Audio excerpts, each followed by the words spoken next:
So I wanted to do a little video about maybe how you can utilize your graphing calculator. So what I have here is I push my y equals key, and I'm going to graph something to the second power.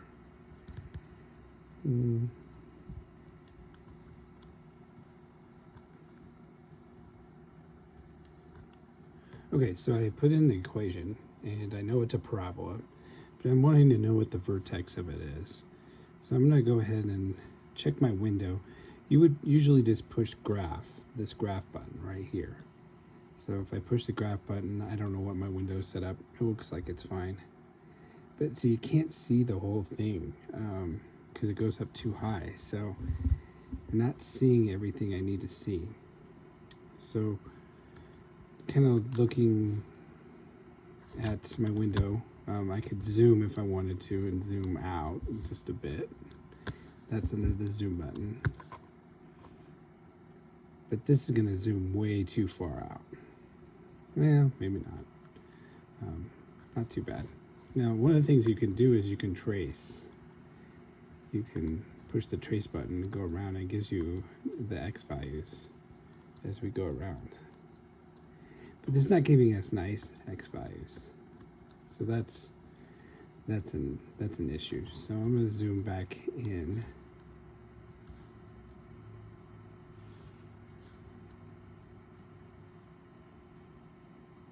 Oh wow, it zoomed right in on that point right in there. So I push my trace button.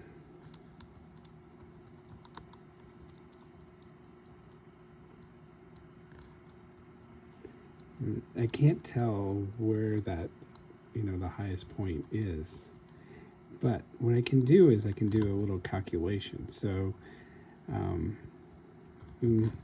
of the things is that chances of you getting to where I was are probably slim. So let's just go back to a standard window and get a graph. Okay, so you kind of have the feel of what is actually happening here. So it looks like we need to make our window a little bit taller. So if I made my X go up to, let's say, 40, the Y values go up to 40. Let's see if we get a little better. Ah, it looks good. So next thing I'm going to do is I'm going to push trace, and you can move around on there and kind of see, kind of trying to find out that maximum value if you wanted. But I can't. So I'm going to go second calculate, and I want to know what the maximum is. So if it was an upside down parabola, then it would be a minimum. Now it's going to ask you to go to the left side of this. So somewhere on the left side of the vertex, just push enter. And enter is down here, push enter. And then go on to the right side of the vertex, push enter. And it looks like we have a maximum of negative 2.5. Now it's not exact, but it's so close. So it is exact. The calculator can't handle it if it's not any better. So negative 2.5 and 32. But if we put in negative 2.5, I'm typing into the computer right now. Negative 2.5 and then comma 32. Don't believe it's going to accept it. Let me see.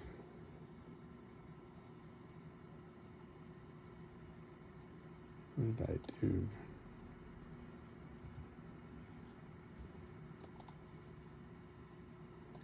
I'd have to answer these other questions. It has the minimum value is, or maximum value of 32. I know you're not seeing what I'm doing, and it asks me the range and all this other stuff. I just want to know what the answer is, so yeah, wanted to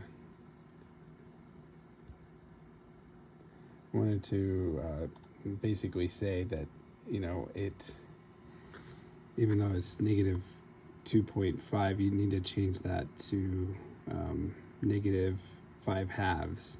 And if you use the vertex formula, you would have that. And the maximum is 32. So again, how I did that was under second to calculate.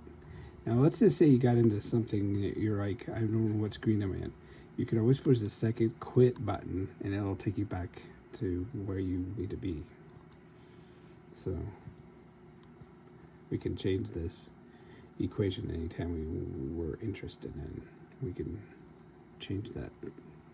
Now I did notice on the, kind of wanting to know when something intersects, if you had two lines, when the two lines intersect, that was a question and discussion.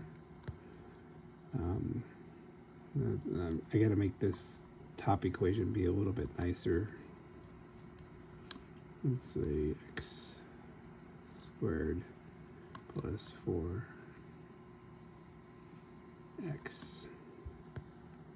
Let's graph them. Thinking right now. And I'm gonna mess with my window again and not make it go to 40. I'll just make it go to 10. It'll look a little different.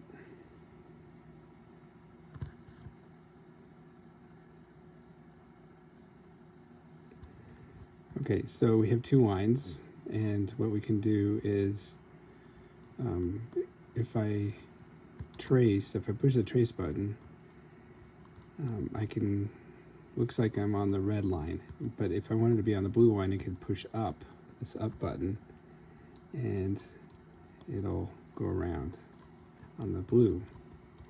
But again, it's not giving me that intersection really nicely, so kind of looks like they cross at 0, 0 here, but if we wanted to know what that other intersection was, we need to go to second trace and intersect 5, and you have to choose one of the curves, which is the blue one, and then the second curve, which is the red one. So you gotta have both of them. You can guess if you want, and it looks like it intersects at 2, 4. So it's intersecting at 2 and 4. So that's that intersection. This one's 0, 0, and that's another way of coming up with that. Again, if you want, you're on a screen that you don't like, second quit gets you out of it, and then you're like, okay. Another thing that some students like to do is, let's say we had 2.5, and we're like, I don't remember what the fraction of that is. You can push the math button, math and frac, and it'll change it to a, you can't see that, it's going to change it to 5 halves. So again, let's say 8.5 I get as an answer, and I need it as a fraction, change it to fraction, boom, 17 halves. There's other ways of doing it, but this is a quick way of doing that. What else? If you ever get your window and you're not being able to see what you need to do, always push your window button, not your window button, zoom, and go down to standard. Because sometimes your window gets all messed up and you're not seeing everything that's going on. So that's always a good skill to have, is to go back to zoom. Because as I trace this keeps on going and going and going and going and going and going and going, and it moves over and stuff like that. Okay, one other thing I was going to show you was trying to find the zeros of a polynomial. So let's just say I have negative 8x squared minus 40x plus 5. Okay, so I have that in there. Check my window. I'm just going to zoom standard so I have an idea. Okay, so I'm going to trace over here, and I'm pushing my left and right key. It's going up above what I can see, and it's going to start coming down, maybe. There it is. There it is. So I want to know where that intersection is, you know. I want to know where that is. So I can find that intersection by pushing second, calculate again, and choose 0. And it wants the left bound, so you have to go on the left side of the intersection on the y of the x-axis, and then the right side, push enter. And it looks like that's not a very pretty 0. So, but negative 5.122 is the 0. Now this number is really small. It's in scientific notation, negative 1 times 10 to the negative 11th. One of the things you can do to make this better is change these to 9.4, and your y values to 6.2 and 6.2, and makes it more square. But when I go to find, I come right here, I want to know where that intersection is. So I push second calculate, intersect 5. First, intersect, I want the 0, so 0, not the intersect. So you need to be on the right side, push enter, I put it on the left side, and then, oh, I must have pushed that twice. So let's try it again. Okay, so 0, 2, left side. I'm trying to, I'm all thumbs here, guys. I'm not seeing my keys because I have the iPad in front of me. So enter here. Enter. Okay, so this is saying that at 0.122 it's having an intersection.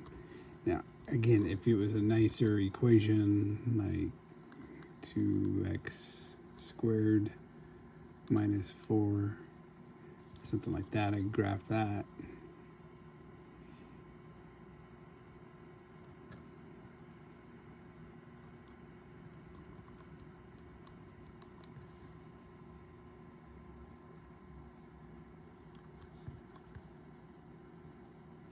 Just trying to get one that's nice.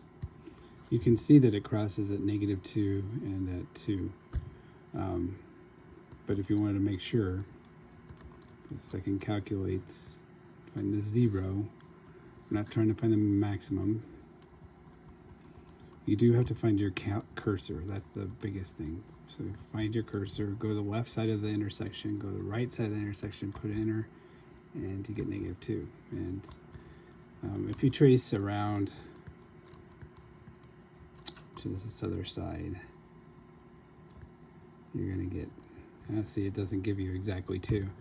It should be just 2. So when you calculate 0,